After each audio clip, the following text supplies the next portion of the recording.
Jaya Radha Madhava Kunja Bihari.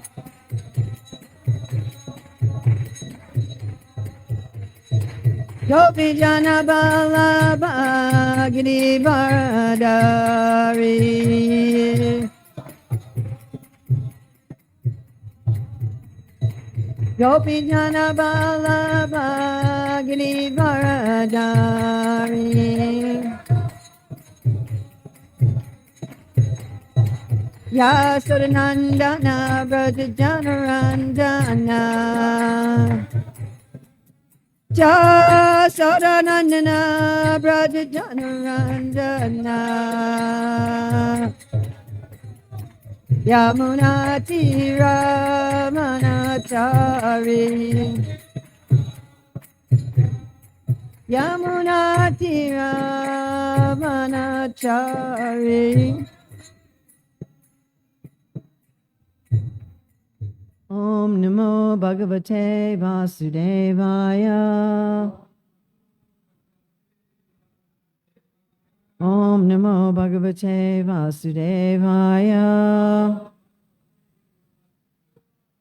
Om Namo Bhagavate Vasudevaya. So it's May 8th, 2023 in Hillsborough, North Carolina, reading from Śrīmad-Bhāgavatam, Canto 10, Chapter 44. We're going to read 45 through 47. Your beads are. Anatta Priya Dharmagna Karuna Nata Vatsala Twayahate Nanihata Vayam Te Sagriha Praja.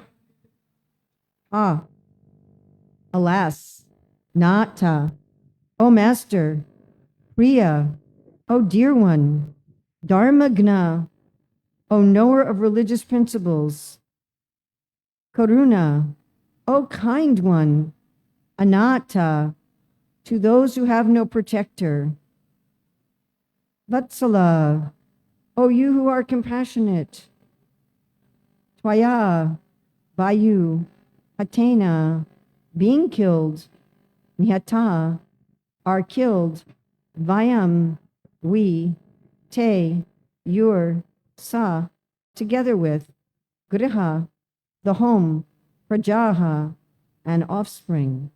So BBT translation. The women cried out. Now, who are these women? These are the wives of Kamsa and the wives of Kamsa's brothers. So Krishna and Balaram, they've just killed Kamsa and his brother. They've killed the wrestlers. They've killed Kamsa. They've killed Kamsa's brothers. And now Kamsa and his brothers are all lying dead around the wrestling arena. And so the wives are coming out and talking to the dead bodies of their husbands. The women cried out, Alas, O Master, O dear one, O knower of religious principles, O kind and compassionate protector of the shelterless, by your being slain, we have also been slain together with your household and offspring. So there's no purport in BBT.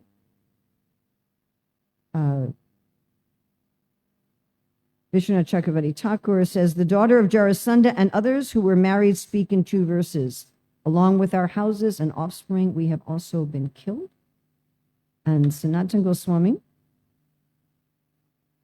his commentary is, they each addressed their dead husband among all those who lamented, or the chief wives, those of Kamsa, lamented. Ha indicates great difficulty. O most compassionate, Karuna Nata. O affectionate one, Vatsala. You know what a Vatsa is?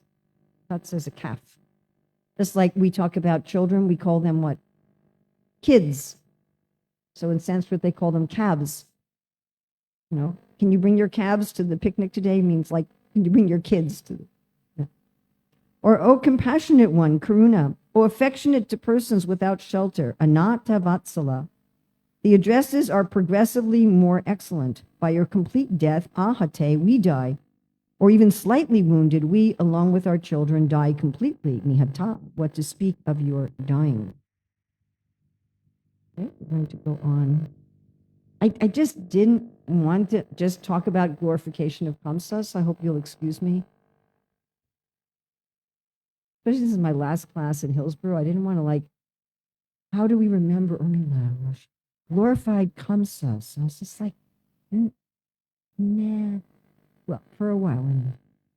So I went, and there was no BPT report, so I got an excuse, right? Right?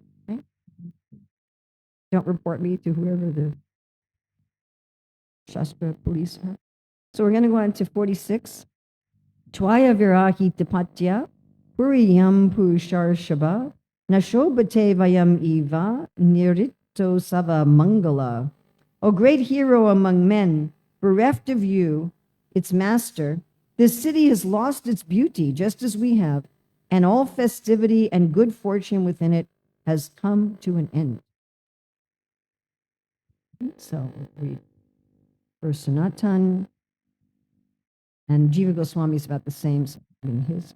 The city is without festivals and auspicious singing and dancing, since you have been separated from us permanently, virahita. Your qualities are not present in anyone else, purushar shaba. The words also have a negative meaning. Now, this is really interesting. So those who were here before, you remember when Kamsa was criticized, those of you who were here before, remember when Kamsa was criticizing Krishna and Balaram and the acharyas turned it around to positive meanings, right? Okay, so this time, because the wives are glorifying Krishna, glorifying Kamsa, the acharyas are turning it around to negative meanings. Don't try that at home. It's not like each of us should take the Shastra and turn it around to mean something opposite of what it says.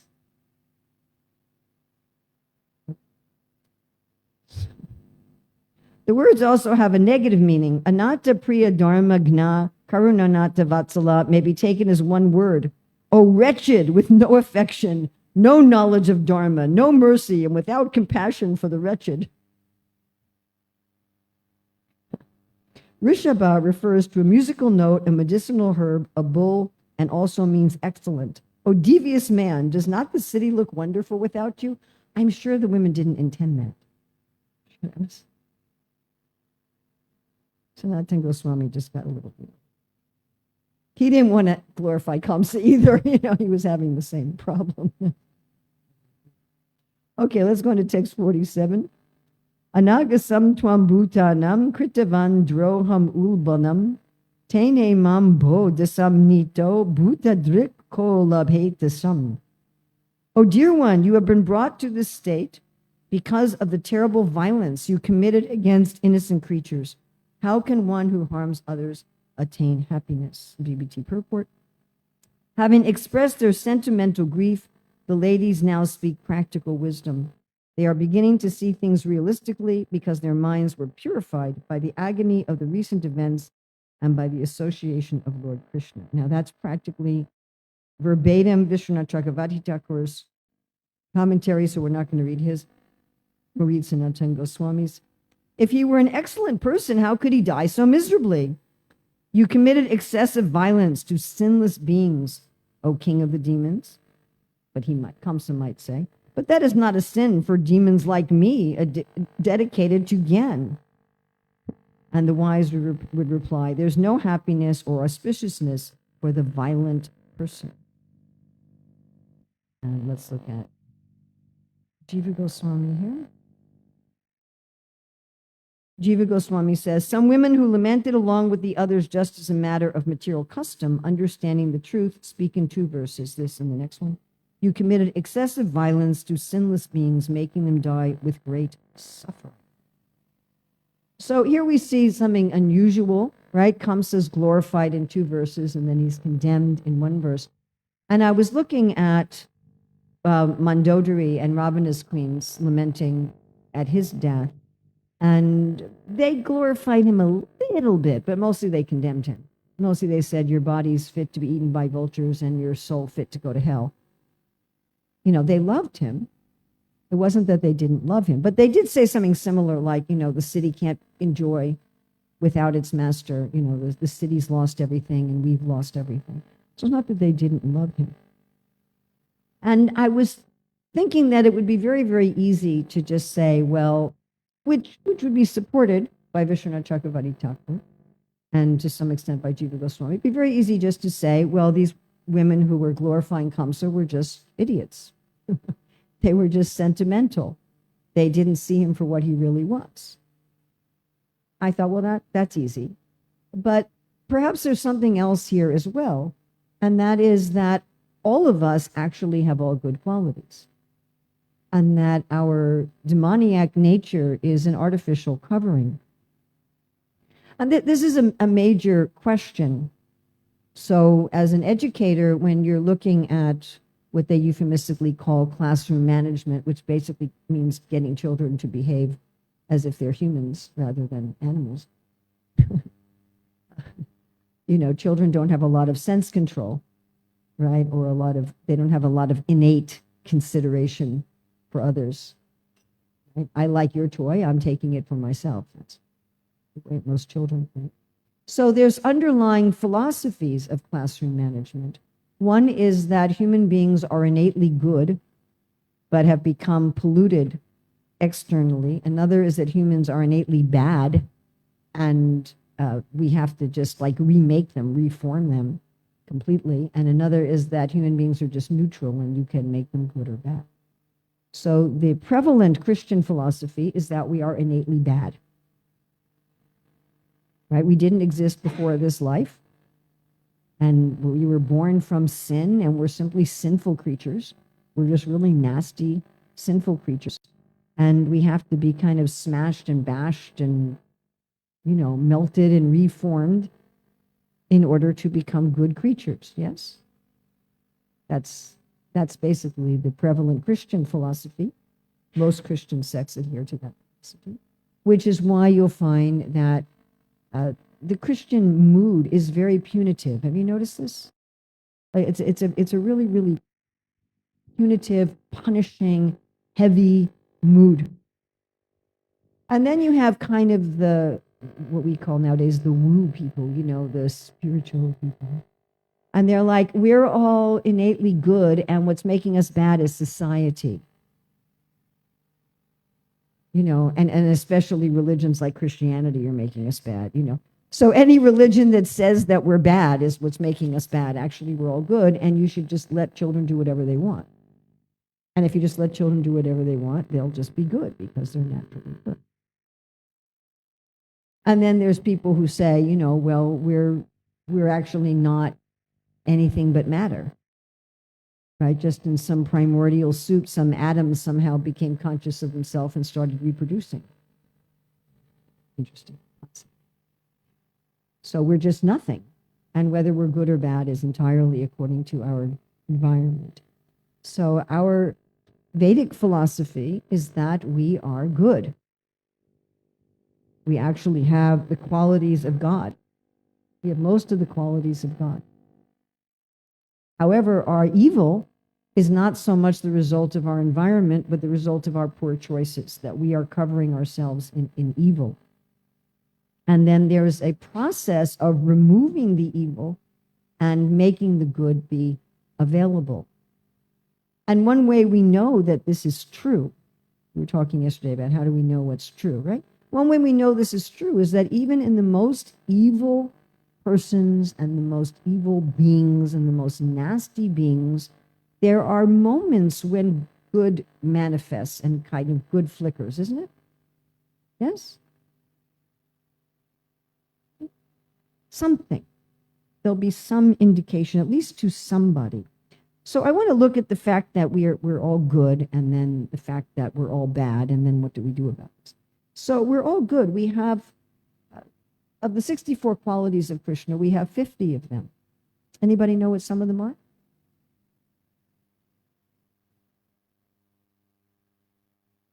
Excuse me?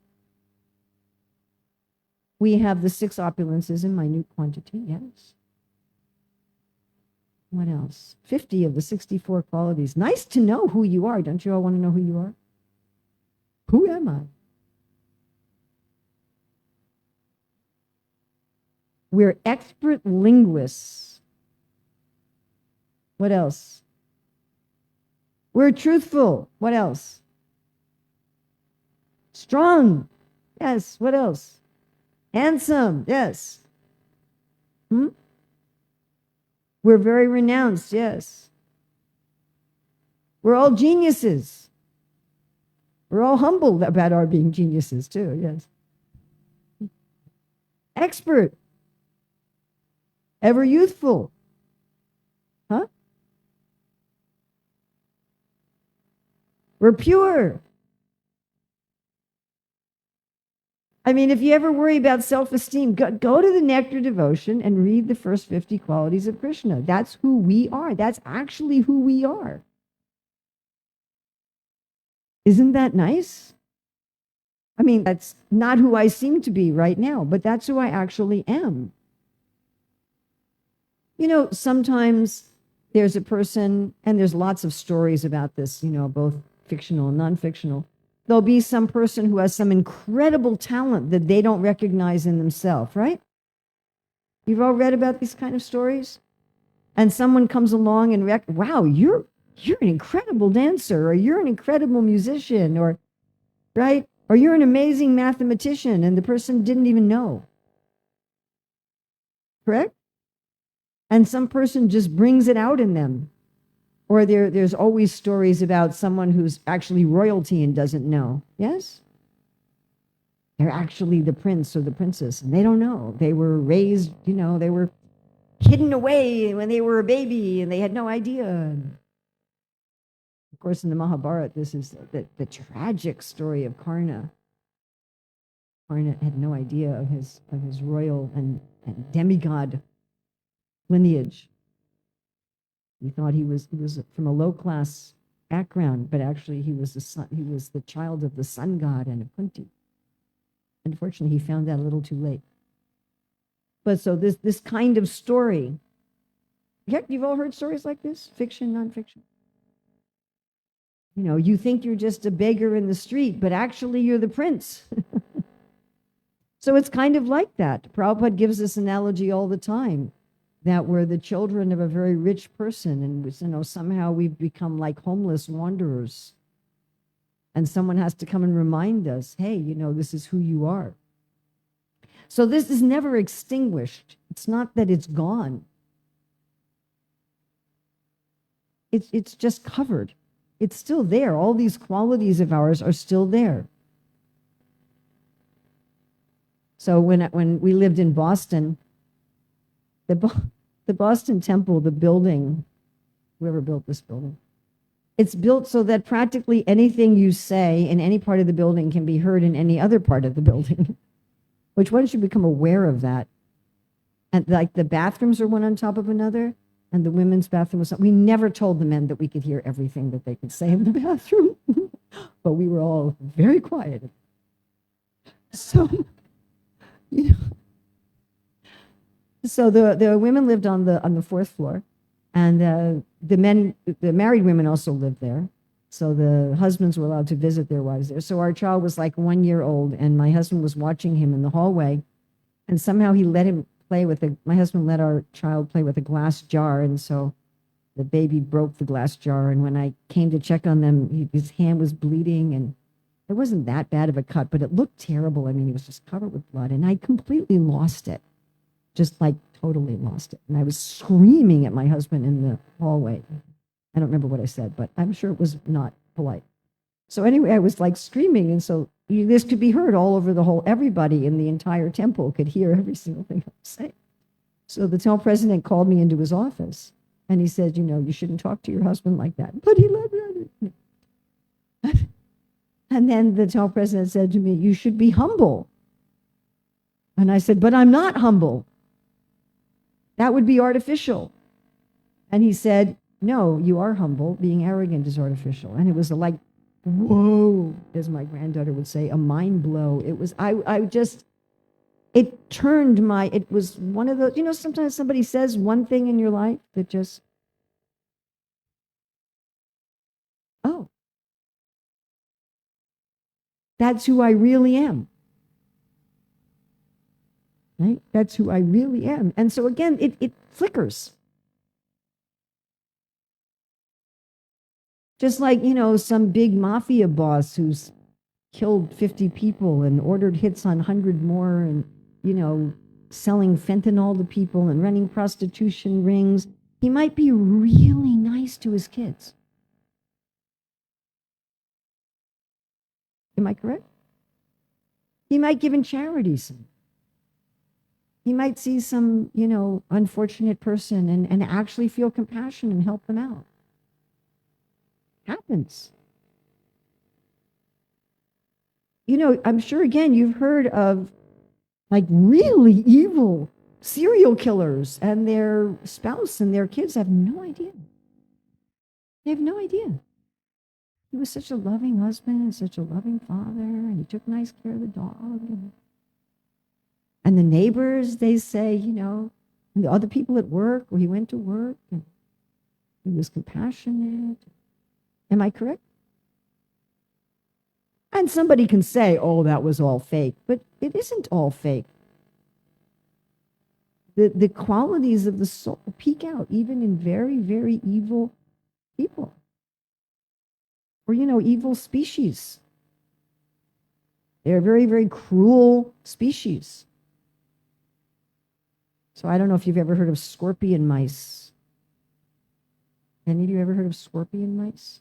These are all the things I know because I used to teach group for so many years. We had all study all these things about science and history and geography. So scorpion mice are mice that eat scorpions. That's pretty weird, right? Usually mice are vegetarians. But these mice eat scorpions, and they actually fight with scorpions, and they kill scorpions. Imagine how humiliating that is if you're a scorpion. You get killed by a mouse. Must be really hard on their ego. They kill scorpions, and they can handle being stung by the scorpion over and over again. They're not completely immune, but almost immune. They're nasty creatures. Imagine how nasty you'd have to be to fight with. They're really nasty.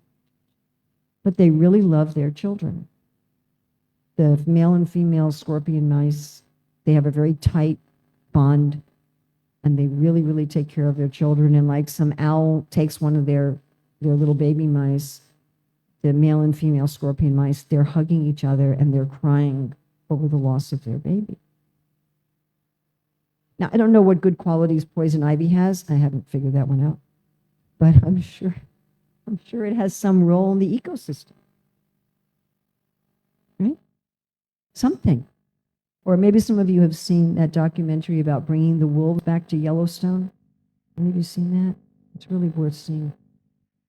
So, they killed all the wolves in Yellowstone thinking, well, they're nasty. We don't want nasty apex predators walking around the park. And then at some point, they reintroduced one pack of wolves into Yellowstone. And bringing the wolves in changed the whole ecosystem for the better. Like, because the wolves were there, the deer and the other prey animals, they left the open spaces, which turned back into forests. And that changed the flow of the rivers, and that brought creatures like beavers and, bringing in these nasty, vicious apex predators had a beneficial effect on the whole ecosystem. So there's some indication, but especially in a human being, there's some indication that this is a soul that has great qualities. This is a soul that's actually pure and beautiful. And I would like to feel that these women who lived with Kamsa and Kamsa's brothers got to see that sometime. They got to see, oh, actually, this is somebody who's kind and caring. I mean, the first verse almost sounds like they're talking about God, doesn't it? I was talking to a friend of mine yesterday about preparing for this class, and she knows Sanskrit very well, so I was reading her the verse. I just didn't read the English, I just read them in Sanskrit. I said, that's about Kamsa. She's like, oh my. All right, so what's the problem? Because I don't see this in myself. I don't see these great qualities in myself. And frankly, I don't see them regularly in most people with whom I interact. The karana guna sangasya. We're associating with the modes. And if you really want to know what our evil is, my dear friends, our evil is that we have intentionally, knowingly, as pure souls, chosen to cover ourselves with nastiness. That is our evil. It's not exactly the evil that's our evil. It's our choice to cover ourselves with it. Does this make sense to everyone? Just like in the drama yesterday, we had people who are devotees playing the part of demons. Now, as I've been in dramas, in order to play the part of a demon, you have to some extent, relate to that mentality, or you can't play the part convincingly. And it's hard. When I used to play Shurpanakha in the Ramayana, it was hard. I would be in the back before I would go on to the stage. I'd have to sing the verses from the book. So much wealth do I have today, and I will get more according to my schemes. I am perfect. I would be reciting these verses to try to psych myself up to be a demon. But the problem is that in conditioned life, we actually start believing that we are those roles. And one thing you can think of it like is, I don't know the percentage, but a huge number of crimes are committed under the influence of an intoxicant. Huge number. Alcohol, cocaine, whatever. There's some people are not in their right mind. But they're not excused. It's not that the judge said, oh, you were drunk. So the fact that, you killed your mother while you were drunk, it's fine, you were drunk. Why? Because the person chose to drink. You follow? The person chooses to take cocaine. They choose to drink. They choose to take heroin. And once a person has taken this intoxicant, they become under the control of the intoxicant. Yes? We all know this. Either we've seen other people in the state, or maybe we've experienced it ourselves. And once a person's under the control of that intoxicant, they're no longer themselves. So the same is true for things like lust and greed and anger. Trividam narakashidam dwaram nasanamatvanam kamakroda tataslobas tasmade tvatayam. We've all been angry. Yes? Everyone here has been angry? Yes? Anybody make it this far in life without being angry? I don't think so. You probably can't make it to age 1 or 2 without being angry. And when we're angry, it's like we're crazy, isn't it? People, when they're angry, they say things that they would never say when they're not angry. They may do things that they would never do when they're not angry. Went to someone's house once, and they said, that they put a picture on the wall because somebody had banged a hole in the wall when they were angry. Picture's in an odd place.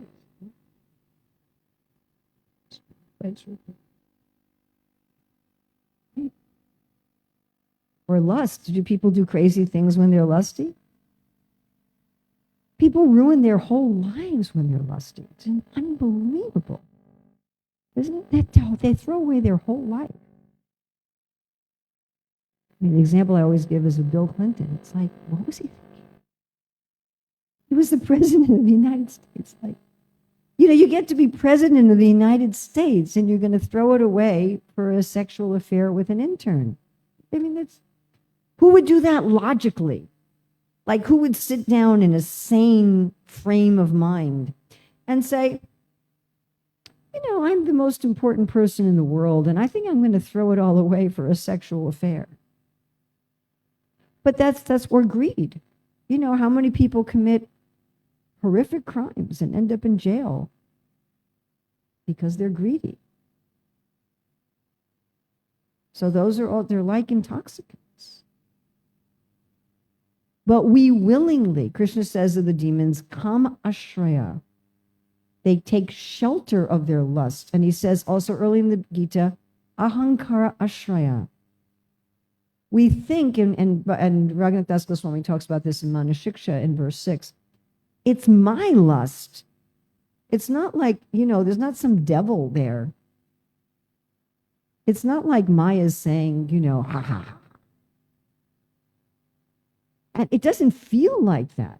That's why Arjuna says, why do I do things against my own will that I know are wrong, as if I've been forced? We feel like we're being forced. We feel like lust is forcing us, and greed is forcing us, and anger is forcing us, and envy is forcing us.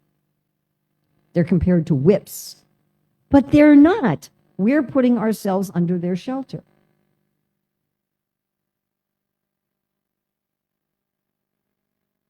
And we're doing that voluntarily.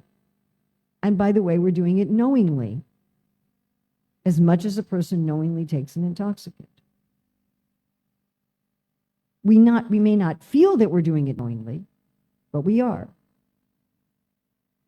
We're thinking these things will help me. My false ego, my lust, my anger, my greed will help. And then we become more or less like Kamsa. So how is Kamsa described here? That he caused pain to innocent creatures.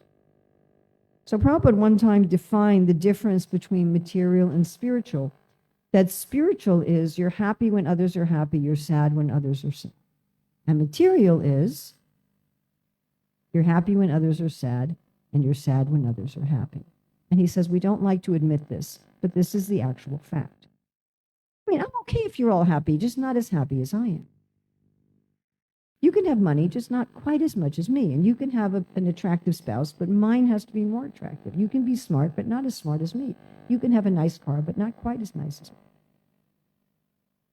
Now, if we're really, really, really evil, we enjoy being the instrument of others' distress. And all crimes are in that category. I enjoy taking your money. I enjoy raping you. I enjoy burning down your house. I enjoy killing you. I get pleasure from causing you distress. That is the, yes, is that? So a lower level of evil is I'm just happy when you're miserable. And a higher level of evil is I'm happy when I'm the one who makes you miserable. Now, we may not be stealing, raping, burning, and killing, but we probably enjoy sometimes being the agent of someone else's suffering. And if you don't think that's true, ask Krishna to show you where it's true. Do we sometimes enjoy making other people feel stupid or incompetent? Or taking the last pakora, knowing very well that there was somebody else waiting in line for it. Do we sometimes do that and take, oh, wow, I was so clever. I got there before anybody else, and I got the last piece of cheesecake, and nobody else even knew prasadam was being served out. It's the same thing. Like Prabhupada says, where you're stealing a cucumber or you're stealing a diamond. It's the same thing. I'm taking pleasure at someone else's misery. And I'm taking pleasure at causing other people's misery. You know, we're probably not like torturers in a Nazi concentration camp.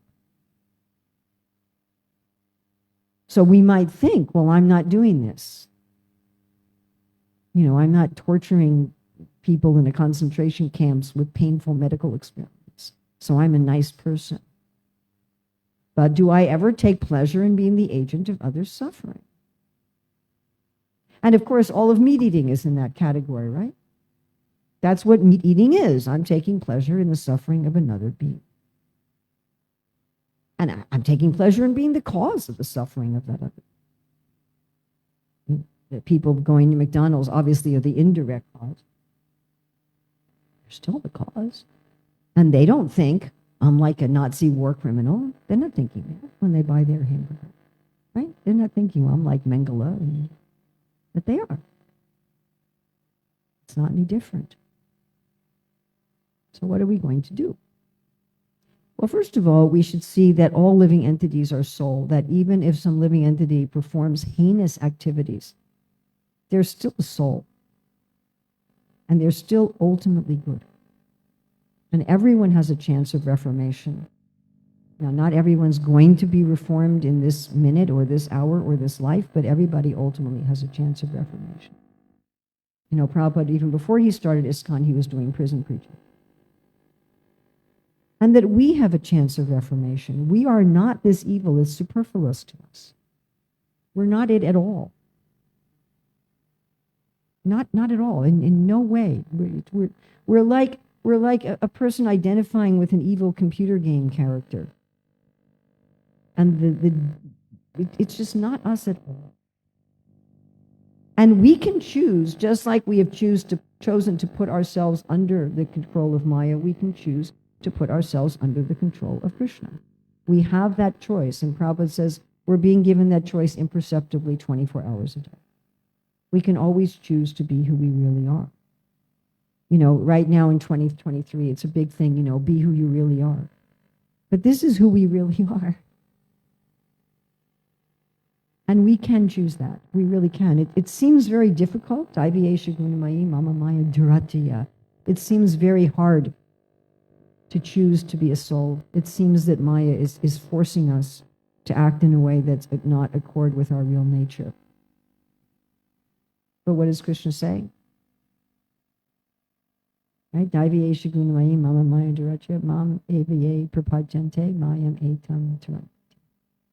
That unlike an intoxicant that you have to just wait until it wears off, you're kind of just stuck with it. Krishna can immediately remove the veil of Maya. Now, what he usually does is he removes it a little bit and says, how do you think about this? Takes it away a little bit and says, what do you think? And one of the first things that happens when it's removed a little bit is we see, I'm the one making the choice. My dear friends, most of us don't want to see that I'm the one making the choice. And so when Krishna removes the Maya a little bit and we see that, we say, cover it up again. Don't show me that I'm actually responsible. But if we can see that I'm the one making the choice, then we know that I'm the one making the choice. And if I'm the one making the choice, I can choose the other. So when Krishna removes it a little to respond with, yes, now that I see that I'm the one making the choice, I will choose rightly. And then Krishna is happy and he removes more and more and more.